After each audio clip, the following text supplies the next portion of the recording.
안녕하세요. 저희는 CUK 비전혁신원의 학생혁신기획단입니다. 오늘은 뉴키즈 온 더 가드에서 한국문화재정책연구원에서 정책연구실장으로 계신 최경진님을 모셔봤습니다. 예, 안녕하세요. 저는 한국문화재정책연구원의 정책연구실장으로 근무 중인 최경진이라고 합니다.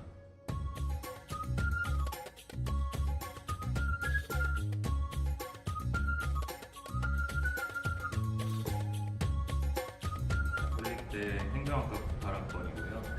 그리고 대학원은 가톨릭대 행정학과 0학번, 07학번 이렇게 3개 학번을 가지고 있습니다.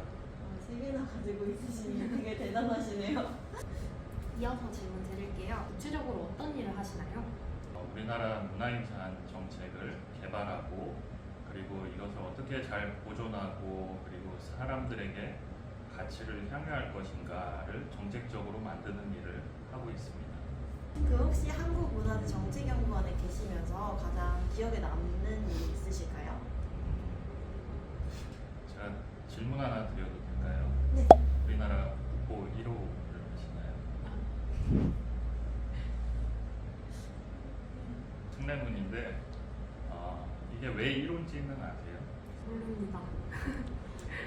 이게 한국에서 예전에 일제강점기 때 조선 총독부라는 거를 이제 경복궁 앞에 일본이 지어놨었어요. 그래서 거기서 가까운 순으로 1호, 2호를 지정을 했는데 한국에서는 이 1호라는 게 굉장히 좀 가치가 있는 이런 것들로 오해를 하다 보니까 훈민정음이 이제 70호거든요.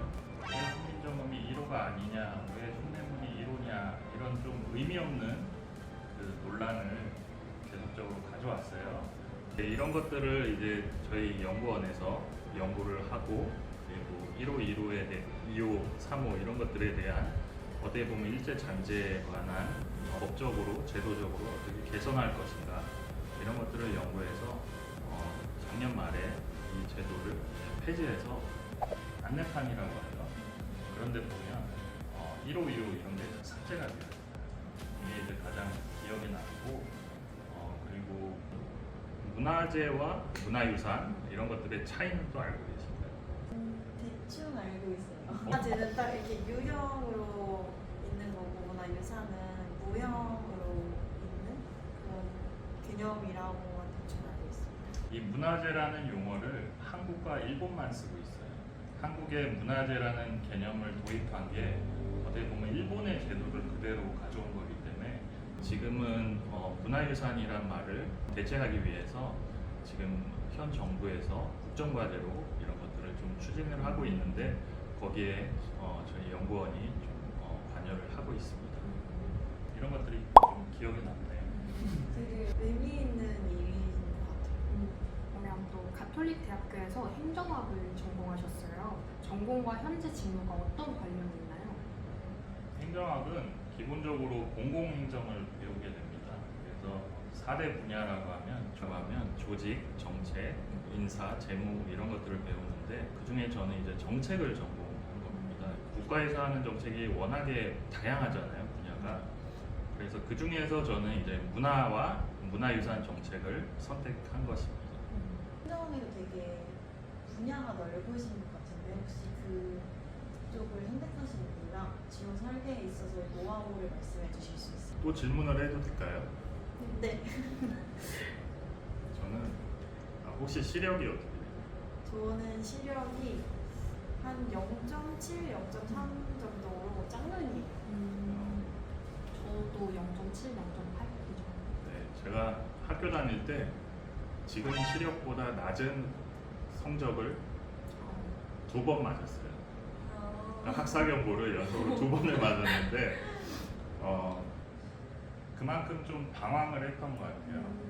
근데 이제 그 방황하게 된 배경이 이제 저는 굉장히 좀 음대 이런 쪽을 가고 싶었는데 그게 이제 좌절이 되면서 어떻게 보면 부모님께서 행정학을 가라고 했어요. 당연히 이제 적응도 안 되고 뭐 겉돌다가 분유학을 하고 복학을 해서 왔는데 문화행정이라는 과목을 처음 들었어요. 근데 거기서 내가 이 문화를 직접 하지 않아도 정부가 할 수 있는 일이 있구나라는 걸 처음 깨달았어요. 그때부터 공부를 했던 것 같아요. 그게 이제 3학년 2학기 이때였던 것 같은데, 그래서 결국에는 졸업할 때 이 학사경고 2번인데 사실 한 과목 빼고 다 했고요. 근데 졸업할 때는 3점대로 졸업을 했습니다. 그래서 제가 중요한 것은 뭔가 저도 방황을 했지만 직업을 선택하는 데 있어서 자기가 좋아하는 분야에서 좀 접근할 수 있는 게 여러 가지 분야인 것 같아요. 꼭 축구를 잘한다고 축구 감독이 축구를 잘하는 경우는 없잖아요. 진로를 선택하실 때 내 분야를 선택을 하되 거기에서 일어나는 다양한 어떤 요소들도 함께 좀 시야를 넓힐 필요가 있다라고 생각이 듭니다. 그럼 이어서 전공 관련 질문 하나 더 드릴게요. 현재 가톨릭대에서는 여러 전공들을 함께 배울 수 있는 다양한 제도들이 마련되어 있고 또 앞으로도 생길 예정인데요.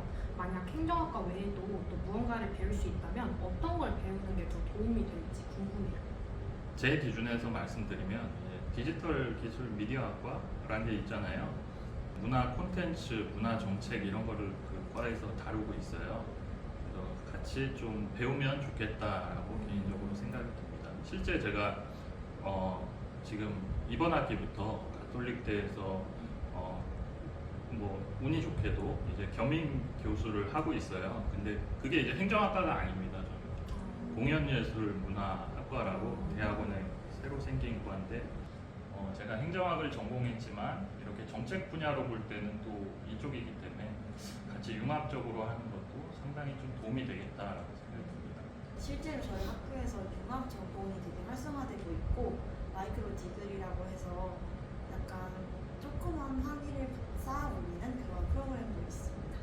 그럼 또 이어서 사회생활을 하면서 배우신 점이 많을 것 같아요. 사회생활에 잘 적응하기 위해 재학 중 이것만큼 꼭 해야 한다 하는 게 있다면 무엇이 있을까요? 저도 뭐 사회생활한 지 이제 10년 정도 됐지만 그 경험이 중요할 것 같아요. 지금은 어떻게 보면 되게 디지털 세대들이 전화보다도 카톡이나 이런 게 더 편하고 이 전화를 두려워하는 세대잖아요. 그게 이제 저희가 일하는 현장에서도 그런 게 많이 느껴져요. 이제 젊은 친구들도 제가 전화하면 깜짝깜짝 놀래고 왜 전화했지 하고 카톡으로 하면 답을 해주고 저는 어쨌든 사회생활이란 것도 지금 대학도 마찬가지고 인간관계의 지속이거든요. 그래서 저 같은 경우는 대학교 때 혹시 저 동아리 중에 CDG 제가 CDG 회장이었어요. 근데 동아리를 운영을 하면서 사실 지나고 보면 그 안에서 굉장한 희노애락이 다 있거든요.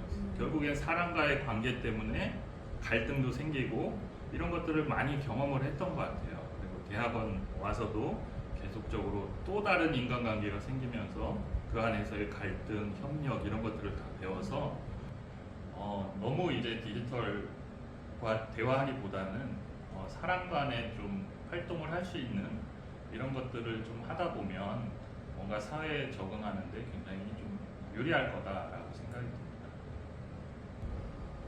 그러면 이제 가톨릭대 후배들이 취업 성공을 위해 되게 열심히 노력하고 있어요. 취업 성공을 위해 갖춰야 할 요건에는 뭐가 있을까요? 아까 말씀드렸듯이 성적은 아니에요. 성적은 아닌 것 같고 제가 올해 공공기관 중에 이제 한국문화예술위원회 그리고 한국문학번역원이라고 있고요. 그리고 관악문화재단 그리고 국립현대미술관 채용심사를 갔었어요. 이렇게 면접을 하다 보면 뭔가 될 만한 친구들은 이게 확연히 차이가 납니다. 어떤 점에서 차이가 나냐면 이 분야를 어떻게 애정을 가지고 있고 어떻게 바꿔가야겠다라는 주장이 있어요. 심사를 하는 입장에서도 이런 친구가 이 기관에 오면 뭔가 변화가 있겠구나라고 느껴지는 친구들이 있어서 제일 중요한 거는 정말로 그 분야를 좋아해야 되고 사랑해야 된다는 거 그게 첫 번째인 것 같아요. 어쨌든 들어와서 어떤 기여를 할 수 있을까 내가 이런 것들에 대한 고민이 좀 필요하다고 봅니다.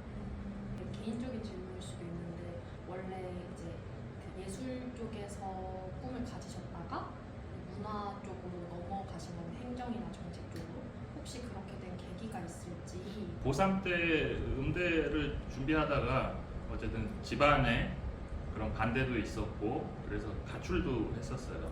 부모님이 원하는 데는 어디로 갈까요? 해서 거기에 맞춰가겠습니다. 근데 부모님이 공무원이셔서 이제 가서 공무원 시험을 원하셨던 것 같아요. 자식들은 컨트롤이 안 되잖아요. 그러다 보니까 제 마음대로 동아리 활동도 미친 듯이 해봤고 그리고 그 당시에는 정말 이거는 저 말고도 많이 했을 텐데 스타크래프트라는 게임이 나와서 그때 페인들이 많이 양상이 됐어요. 그래서 저도 PC방에서 거의 밤새고 이러면 수업 못 들어가고 그냥 이게 더 중요하지 않을까 하고 그냥 방황을 했는데 그러는 순간에 어쨌든 우연히 제가 이제 두 가지 계기예요. 문화행정이라는 과목도 만났고 문유학 이후에 복학을 했을 때 다들 꺼리는 교수님의 과목을 2개를 들었어요. 2판 4판이다 해서.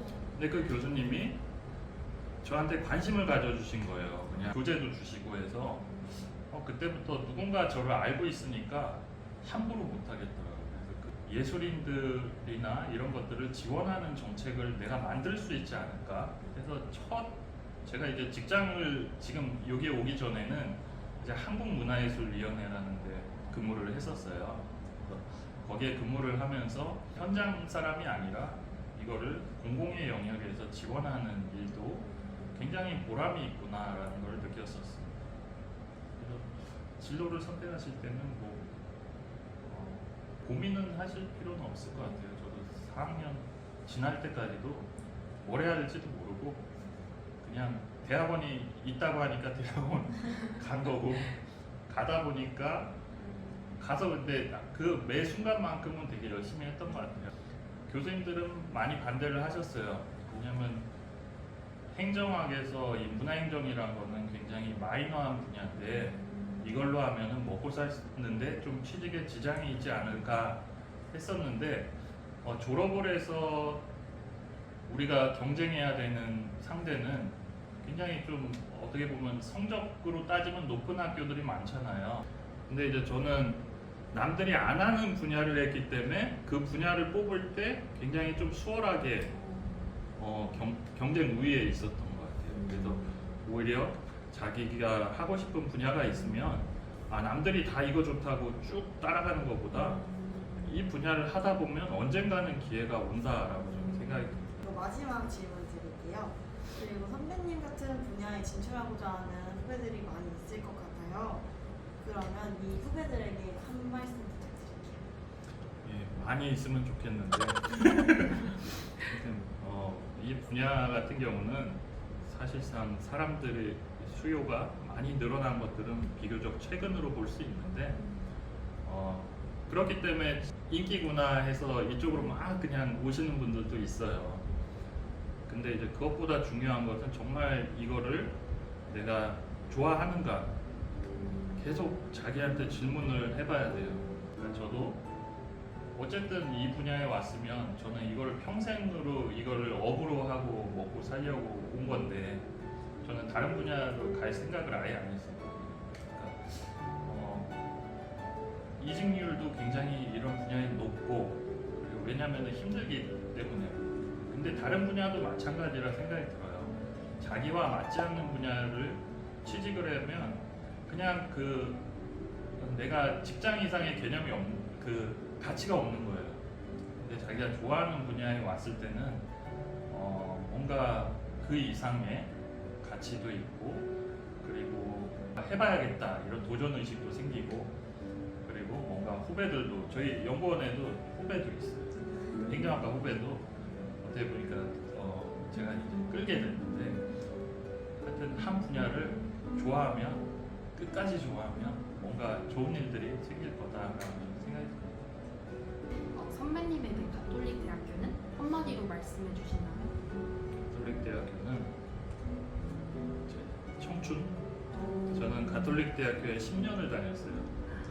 그러니까 제 20대는 가톨릭 대학교와 이제 군유학 시절을 빼면 거의 하루도 빼지 않고 학교에 있었어요. 그러니까 제 청춘이 갈아 넣었다. 네. 네, 저희 가톨릭 대학교에 10년을 다니신 분과 이렇게 인터뷰를 진행해서 너무 즐거웠고요.